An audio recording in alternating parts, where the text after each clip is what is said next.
नमस्कार, जय हिंद, वंदे मातरम। स्वागत है आपका उत्तर प्रदेश के सबसे भरोसेमंद न्यूज चैनल में। आइए नजर डालते हैं आज की बड़ी खबरों पर। किसानों, मजदूरों, बेरोजगार युवाओं और महिलाओं से जुड़ी अहम अपडेट। साथ ही जानेंगे पीएम किसान योजना की अगली किस्त कब जारी होगी। इसके साथ ही आज से प्रदेश में 10 से 15 नए नियम लागू हो रहे हैं, जिनका सीधा असर आप पर पड़ सकता है। पेट्रोल, डीजल के ताजा भाव और मौसम का हाल। तो वीडियो को अंत तक जरूर देखें और चैनल को अभी सब्सक्राइब करें। उत्तर प्रदेश के मुख्यमंत्री योगी आदित्यनाथ ने सड़कों पर नमाज पढ़ने को लेकर सख्त रुख अपनाया है। उन्होंने चेतावनी देते हुए कहा कि सड़कें केवल चलने के लिए हैं, नमाज पढ़ने के लिए नहीं। अगर नमाज पढ़नी है तो लोग अपनी मस्जिदों में शिफ्ट में पढ़ें। मुख्यमंत्री ने साफ किया कि लोग प्यार से मानेंगे तो ठीक है, वरना सरकार के पास समझाने के दूसरे तरीके भी मौजूद हैं। उत्तर प्रदेश कैबिनेट की अहम बैठक में पिछड़ा वर्ग आयोग के गठन समेत कुल 12 बड़े प्रस्तावों को हरी झंडी दे दी गई है। इस फैसले के तहत त्रिस्तरीय पंचायत चुनावों के लिए ओबीसी आरक्षण आयोग के गठन का रास्ता साफ हो गया है। इसके साथ ही सरकार ने लखनऊ के लोहिया संस्थान में 1010 बेड के नए अस्पताल निर्माण की मंजूरी दी है, जिससे स्वास्थ्य सेवाओं में बड़ा सुधार होगा। उत्तर प्रदेश के बेरोजगार युवाओं के लिए मुख्यमंत्री योगी आदित्यनाथ ने बम्पर भर्ती का बड़ा ऐलान किया है। प्रदेश के सरकारी सहायता प्राप्त माध्यमिक विद्यालयों में जल्द ही 20,000 से अधिक शिक्षकों के खाली पदों को भरा जाएगा। मुख्यमंत्री ने अधिकारियों को चयन प्रक्रिया में तेजी लाने और इसे पूरी तरह पारदर्शी रखने के निर्देश दिए हैं। इस फैसले से लंबे समय से शिक्षक भर्ती का इंतजार कर रहे युवाओं को बड़ी राहत मिलेगी। मुलायम सिंह यादव के छोटे बेटे प्रतीक यादव के निधन के बाद उनका परिवार गहरे शोक में डूबा हुआ है। अस्थि विसर्जन के समय उनकी बेटी काफी भावुक हो गई, जिसके बाद सांसद आदित्य यादव ने उसे सांत्वना देते हुए कहा कि मैं हूं ना। इस दुखद मौके पर समाजवादी पार्टी के प्रमुख अखिलेश यादव भी मौजूद थे। परिवार को सांत्वना देने के लिए वहां कई नेता और कार्यकर्ता पहुंचे। उत्तर प्रदेश में आसमान से आग बरस रही है और भीषण गर्मी ने लोगों का जीना मुहाल कर दिया है। बांदा जिला लगातार दूसरे दिन 45 डिग्री से अधिक तापमान के साथ देश का सबसे गर्म शहर दर्ज किया गया है, जहां पारा 46.4 डिग्री के पार पहुंच गया। मौसम विभाग ने प्रदेश के 35 जिलों में लू का गंभीर अलर्ट जारी किया है और दोपहर में बाहर न निकलने की सलाह दी है। भीषण गर्मी और रिकॉर्ड तोड़ते तापमान को देखते हुए उत्तर प्रदेश सरकार ने सभी स्कूलों के लिए बड़ा फैसला लिया है। प्रदेश के सभी सरकारी और निजी स्कूल आगामी 20 मई से समर वेकेशन यानी गर्मियों की छुट्टियों के लिए बंद कर दिए जाएंगे। शिक्षा विभाग ने बढ़ती हीट वेव के कारण बच्चों के स्वास्थ्य को ध्यान में रखकर यह आदेश जारी किया है, ताकि उन्हें लू की चपेट में आने से बचाया जा सके। मेरठ में एक छात्रा के अपहरण और हत्या के मामले ने कानून व्यवस्था पर बड़े सवाल खड़े कर दिए हैं। आरोप है कि दरिंदगी की हदें पार करते हुए बदमाशों ने छात्रा को अगवा कर उसकी जान ले ली। उसकी पहचान छिपाने के लिए चेहरा और हाथ जला दिए गए, जिससे गैंगरेप की भी आशंका जताई जा रही है। पुलिस ने मामले की गंभीरता को देखते हुए आरोपियों की तलाश के लिए विशेष टीमें गठित की हैं। लखीमपुर खीरी में ऊंच गांव के पास एक भीषण सड़क हादसा सामने आया है, जिसमें एक तेज रफ्तार ट्रक ने सवारियों से भरी मैजिक गाड़ी को जोरदार टक्कर मार दी। इस दर्दनाक हादसे में 9 लोगों की मौके पर ही मौत हो गई, जबकि कई लोग गंभीर रूप से घायल हो गए। हादसे के बाद मौके पर पहुंची पुलिस ने स्थानीय लोगों की मदद से घायलों को तुरंत अस्पताल पहुंचाया, जहां उनकी हालत नाजुक बनी हुई है। उत्तर प्रदेश में योगी सरकार के मंत्रिमंडल विस्तार के बाद नए और पुराने मंत्रियों के विभागों का बंटवारा कर दिया गया है। कैबिनेट फेरबदल के तहत भाजपा प्रदेश अध्यक्ष भूपेंद्र चौधरी को MASAMI विभाग सौंपा गया है, जबकि मनोज पांडेय को खाद्य एवं रसद विभाग की जिम्मेदारी दी गई है। इस बड़े फेरबदल में कई दिग्गज मंत्रियों के विभागों में भी बदलाव किए गए हैं, जिससे राज्य में नई सियासी सरगर्मी शुरू हो गई है।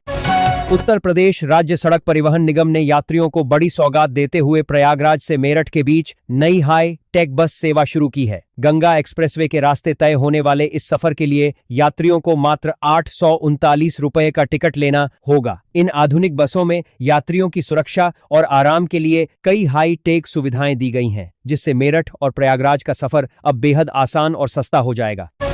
प्रधानमंत्री नरेंद्र मोदी की ईंधन बचाओ और सार्वजनिक परिवहन के इस्तेमाल की अपील का बॉलीवुड अभिनेता अनुपम खेर ने खुला समर्थन किया है। अनुपम खेर ने फ्लाइट रद्द होने के बाद जयपुर से दिल्ली तक का सफर वंदे भारत एक्सप्रेस ट्रेन से पूरा किया। उन्होंने सोशल मीडिया पर ट्रेन यात्रा का वीडियो साझा करते हुए इसे अपना छोटा सा प्रयास बताया और कहा कि देश की प्रगति में हर नागरिक को ऐसा योगदान देना चाहिए। वृंदावन के प्रसिद्ध संत प्रेमानंद महाराज के अनुयायियों के लिए एक बेहद चिंताजनक खबर सामने आई है। अचानक तबीयत खराब होने के कारण संत प्रेमानंद महाराज की रोज रात को होने वाली पदयात्रा और भक्तों के साथ एकांत वार्ता को अनिश्चित काल के लिए स्थगित कर दिया गया है। आश्रम प्रशासन ने आधिकारिक सूचना जारी कर देश विदेश से आने वाले श्रद्धालुओं से अपील की है कि वे अभी उनके दर्शन के लिए आश्रम न पहुंचें। यूपी सरकार के कैबिनेट मंत्री ओम प्रकाश राजभर ने समाजवादी पार्टी के अध्यक्ष अखिलेश यादव पर तीखा हमला बोला है। राजभर ने तंज कसते हुए कहा कि अखिलेश यादव को पीडीए यानी पिछड़ा, दलित और अल्पसंख्यक की आड़ में सिर्फ यादवों को ढूंढना बंद कर देना चाहिए। उन्होंने पीडीए का नया मतलब बताते हुए इसे party of Dimple and Akhilesh करार दिया और कहा कि सपा केवल एक परिवार के फायदे के लिए काम करती है। ग्रेटर नोएडा में दहेज लोभियों की प्रताड़ना से तंग आकर एक विवाहिता ने मौत को गले लगा लिया। मृतका दीपिका के परिजनों का आरोप है कि शादी के 14 महीने बाद भी ससुराल वाले स्कॉर्पियो कार मिलने के बाद फॉर्च्यूनर की मांग कर रहे थे। मांग पूरी होने पर दीपिका को प्रताड़ित किया गया, जिससे परेशान होकर उसने घर की छत से कूदकर अपनी जान दे दी। पुलिस ने मामला दर्ज कर जांच शुरू कर दी है। उत्तर प्रदेश में जन्म पंजीकरण यानी बर्थ सर्टिफिकेट के नियमों को बेहद सख्त कर दिया गया है। नए नियमों के मुताबिक अगर तय समय सीमा के बाद देरी से बर्थ रजिस्ट्रेशन कराया जाता है तो उपभोक्ताओं को पहले के मुकाबले 10 गुना अधिक जुर्माना देना होगा। इसके अलावा विलंब से पंजीकरण कराने के लिए अब सीधे एसडीएम यानी उपजिलाधिकारी से लिखित अनुमति लेनी अनिवार्य होगी, जिसके बाद ही प्रक्रिया आगे बढ़ सकेगी। नीट पेपर लीक मामले में केंद्रीय जांच एजेंसी सीबीआई ने महाराष्ट्र के लातूर में बड़ी कार्रवाई को अंजाम दिया है। सीबीआई की टीम ने लातूर के आरसीसी कोचिंग सेंटर के डायरेक्टर को हिरासत में ले लिया है। आरोपी पर पेपर लीक रैकेट के साथ मिलकर छात्रों को गैरकानूनी तरीके से मदद पहुंचाने का आरोप है। सीबीआई की टीमें अब हिरासत में लिए गए आरोपी से कड़ी पूछताछ कर रैकेट के अन्य सदस्यों का पता लगा रही हैं। उत्तर प्रदेश के तकनीकी और व्यावसायिक छात्रों को योगी सरकार ने बड़ी राहत देते हुए इंटर्नशिप स्टाइपेंड में ऐतिहासिक बढ़ोतरी की है। मुख्यमंत्री ने कैबिनेट की बैठक में छात्रों के स्टाइपेंड को सीधे 3 गुना बढ़ाने के प्रस्ताव पर मुहर लगा दी है। सरकार के इस फैसले से विभिन्न सरकारी विभागों और उपक्रमों में इंटर्नशिप कर रहे हजारों युवाओं को सीधे आर्थिक लाभ मिलेगा, जिससे उनके करियर को नई दिशा और प्रोत्साहन मिलेगा। मेरठ की नवीन सब्जी मंडी में स्वच्छता और खाद्य सुरक्षा मानकों की धज्जियां उड़ाने का एक शर्मनाक मामला सामने आया है। मंडी के भीतर बने टॉयलेट में भारी मात्रा में हरी सब्जियां रखी पाई गईं, जिसका वीडियो सोशल मीडिया पर वायरल हो गया। इस गंभीर लापरवाही पर तुरंत संज्ञान लेते हुए प्रशासन ने संबंधित आढ़ती का लाइसेंस तत्काल प्रभाव से सस्पेंड कर दिया है और पूरे मामले की जांच के आदेश दे दिए हैं।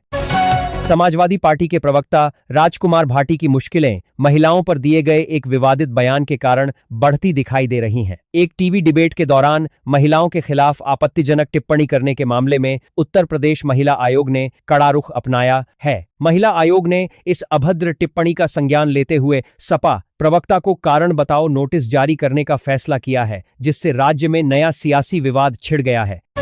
उत्तर प्रदेश के फतेहपुर जिले में एक घर में गैस सिलेंडर से रिसाव होने के बाद जोरदार धमाका हो गया। इस गैस लीक ब्लास्ट में घर के भीतर मौजूद 9 लोग बुरी तरह झुलस गए, जिससे पूरे इलाके में अफरा तफरी मच गई। सूचना मिलते ही राहत कार्य शुरू किया गया और नाजुक हालत को देखते हुए 8 घायलों को तुरंत कानपुर के हेलट अस्पताल रेफर किया गया है, जहां डॉक्टरों की टीम उनका इलाज कर रही है। वाराणसी नगर निगम ने शहर के स्वतंत्रता सेनानियों और पद्म पुरस्कार विजेताओं को बड़ी राहत देते हुए गृह कर, सीवर टैक्स और जल कर में 50% की भारी छूट देने का ऐलान किया है। नगर निगम प्रशासन के इस सम्मानजनक फैसले से वाराणसी के दर्जनों संभ्रांत नागरिकों को बड़ी आर्थिक सहूलियत मिलेगी। इस प्रस्ताव को बोर्ड की बैठक में सर्वसम्मति से पास कर दिया गया है, जिसे स्थानीय स्तर पर काफी सराहा जा रहा है। अमरोहा के एक गांव में महिला की बेरहमी से हत्या करने की वारदात से पूरे इलाके में सनसनी फैल गई है। हत्यारों ने महिला के हाथ पैर बांधकर और उसके मुंह में कपड़ा ठूंसकर उसे मौत के घाट उतार दिया। सुबह जब ग्रामीणों ने महिला का शव देखा तो तुरंत पुलिस को सूचित किया। मौके पर पहुंची फोरेंसिक और पुलिस की टीमों ने साक्ष्य जुटाए हैं और अज्ञात हत्यारों के खिलाफ मुकदमा दर्ज कर तलाश शुरू कर दी है। प्रयागराज के नैनी इलाके में एक सनसनीखेज हत्याकांड को अंजाम दिया गया है, जहां एक नामी प्रॉपर्टी डीलर की उसके ही पार्टनर ने गोली मारकर हत्या कर दी। आरोपी पार्टनर ने प्रॉपर्टी डीलर को बातचीत के बहाने अपने ऑफिस बुलाया और बहस के दौरान सीधे कनपटी पर पिस्टल सटाकर ट्रिगर दबा दिया। वारदात के बाद आरोपी मौके से फरार हो गया, जिसकी गिरफ्तारी के लिए पुलिस की टीमें लगातार छापेमारी कर रही हैं। उत्तर प्रदेश के एक जिले में पत्नी के यूट्यूबर दोस्त के साथ वीडियो बनाने से नाराज पति ने खौफनाक वारदात को अंजाम दिया है। पति ने दोनों को अपने घर में एक साथ देखकर गुस्से में आकर कुल्हाड़ी से यूट्यूबर युवक की गर्दन काटकर उसकी हत्या कर दी। इसके बाद आरोपी ने अपनी पत्नी पर भी जानलेवा हमला कर उसे गंभीर रूप से घायल कर दिया। पुलिस ने आरोपी पति को गिरफ्तार कर जेल भेज दिया है। उत्तर प्रदेश के एक ग्रामीण इलाके में सरेआम तमंचा लहराकर लोगों को डराने का एक हैरान करने वाला वीडियो वायरल हो रहा है। वीडियो में साफ देखा जा सकता है कि एक बेखौफ बदमाश फिल्मी अंदाज में हाथ में तमंचा लेकर राहगीरों और ग्रामीणों के पीछे दौड़ रहा है। पुलिस ने इस वायरल वीडियो का स्वतः संज्ञान लेते हुए आरोपी युवक की पहचान कर उसे गिरफ्तार करने की कार्रवाई तेज कर दी है। उत्तर प्रदेश में बिजली के पुराने और नए स्मार्ट मीटरों की रीडिंग में बड़ा अंतर पाए जाने के बाद उपभोक्ता परिषद ने सरकार के सामने कड़ा विरोध दर्ज कराया है। परिषद का आरोप है कि स्मार्ट मीटरों की तेज रफ्तार के कारण आम जनता को भारी भरकम बिजली बिल चुकाना पड़ रहा है। उन्होंने सरकार से मांग की है कि दोनों मीटरों की कार्यप्रणाली की स्वतंत्र जांच कराई जाए और उपभोक्ताओं को आ रही इस तकनीकी समस्या से राहत दिलाई जाए। भारत में डायरेक्ट टू डिवाइस यानी D2D तकनीक की शुरुआत को लेकर टेक दिग्गज एप्पल और गूगल ने गंभीर चिंता व्यक्त की है। इस नई तकनीक के जरिए बिना सिम कार्ड और मोबाइल टावर के सीधे सैटेलाइट से स्मार्टफोन में इंटरनेट सिग्नल पहुंचाया जाएगा सकेंगे। एप्पल और गूगल का कहना है कि इस बदलाव से वर्तमान मोबाइल इकोसिस्टम और सुरक्षा मानकों पर बुरा असर पड़ सकता है, जिसके कारण उन्होंने इस तकनीक के नियमों पर सवाल उठाए हैं। मशहूर फिल्म निर्माता अनुराग कश्यप के खिलाफ एक टीवी इंटरव्यू के दौरान ब्राह्मण समाज को लेकर की गई आपत्तिजनक टिप्पणी के मामले में कोर्ट ने सख्त रुख अपनाया है। अदालत ने पुलिस को सीधे FIR दर्ज करने के आदेश जारी करते हुए फिल्म मेकर के खिलाफ गैर जमानती वारंट जारी कर दिया है। इस आदेश के बाद अनुराग कश्यप पर कानूनी शिकंजा कस गया है और उनकी गिरफ्तारी के लिए पुलिस जल्द ही कार्रवाई शुरू कर सकती है।